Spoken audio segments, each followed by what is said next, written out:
Hi guys, it's your Thursday girl Danielle here.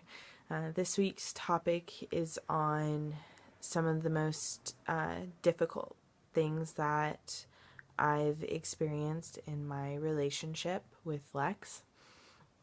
And I should probably preface this video by saying that my relationship is a little bit different than that of the other girls on this channel, in that Lex and I met after Lex had begun his transition. He'd already been on testosterone for a few years, and he had also been seeing a therapist to help him navigate through the process of early transition. So there wasn't really much as far as his emotions and as far as trying to help him figure out the beginnings of the process to have to work with. But also, that being said, Lex was still pre-op for chest surgery, and he was a bit overwhelmed by the process and by the financial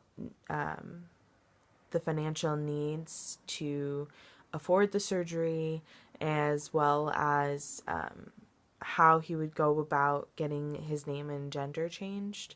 And so the first 2 years of our relationship has been primarily focused on him getting surgery. And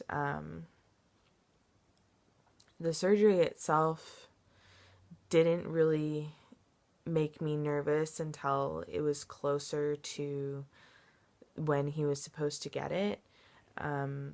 But it still has been a little bit of an emotional journey. I put together a financial plan for him early on in our relationship and said, look, surgery costs this amount of money, and if you save at this rate every day, then you'll be able to afford surgery in 5 years. And told him basically, that's doable. Just get rid of Starbucks and you'll be able to afford surgery. And once he started saving, he just took off. He realized that he could save a lot more than he thought, and that he could get surgery a lot sooner than he thought.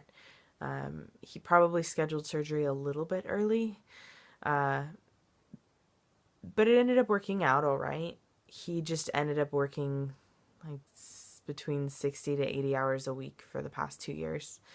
That was probably the hardest part. The fact that he was working so much, and the type of work that he was doing was pretty manual work. He was running around and very much tiring himself out every day. It was difficult on our relationship in that he'd come home tired and we didn't really see each other too much. And when we saw each other, it was just to sleep, and that can be a little bit tough. I'm just surviving off of 5-minute phone calls on lunch breaks and high buys as we're each running out the door, passing each other. And I noticed too that when he was tired from work and when he was working so much, he had a little bit of a shorter temper. He could get impatient pretty quickly, and he could get crabby pretty quickly. And it was hard for me at first not to take it personally, especially because we were really good at joking around with each other and giving each other a hard time before he started working so much. And it did get to me sometimes, but for the most part, I just had to learn to let it roll off my back and that it was a temporary thing. He's a lot better now that he's not working as much, for sure. And this isn't to say that this is indicative of our relationship as a whole. He's a very sweet, loving, and thoughtful person, and I would like to say we have a very healthy relationship, and we have open communication with each other, which definitely helps a lot. I just learned that sometimes he needed space to just kind of unwind, just like sometimes I need space to unwind right after work.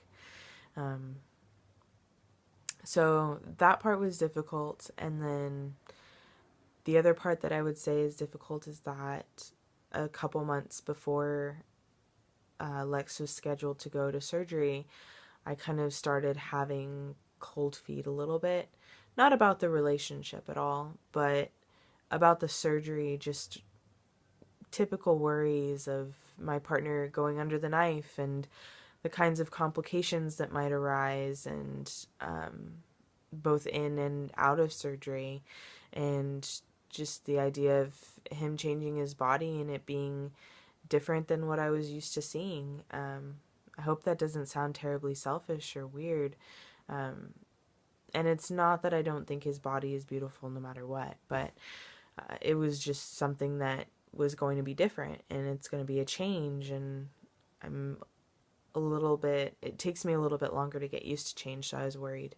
It was something that was very difficult for me to talk about with Lex, and I didn't have much of a community to speak with about it, and so it was difficult to keep those emotions inside. And it put a little bit of pressure on me too, because it seemed like Lex really needed the support. He needed me to be the foundation and to just kind of be the one thing that was solid and unmoving and there for him when everything else seemed to be very crazy. And I was more than happy to be that for him, and I am more than happy to be that for him now. I just felt like he was so stressed out on his own that it was very difficult for me to speak with him about my stresses or my emotions. Obviously, it all passed, and everything is fine now. Surgery went great. There weren't any complications at all, and he looks amazing and he feels amazing, and it's just such a wonder to see how happy he is in his body now. It's been such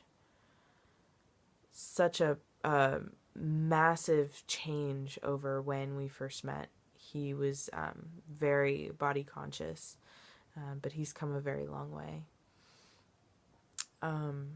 So yeah, at this point, surgery is behind us, so I'm hoping that the relationship is going to be a little bit more of our goals and our future, and it seems to be that way right now, which is great. He knows and understands that it was a difficult process for both of us, and I'm incredibly grateful for that. I'm grateful to know that he's aware and that he's there for me too, which is good. It didn't, it ended up being a lot of what was in my head. I should have spoken up a little bit more, but hindsight's 20/20, right? But yeah, that's about it. Any questions, comments, or concerns, let me know. I kind of rambled a little bit. I've had a kind of tough week on a personal level. So my thoughts are not as coherent as usual. But yeah. All right. Thanks for listening, and I will catch up with you guys next week.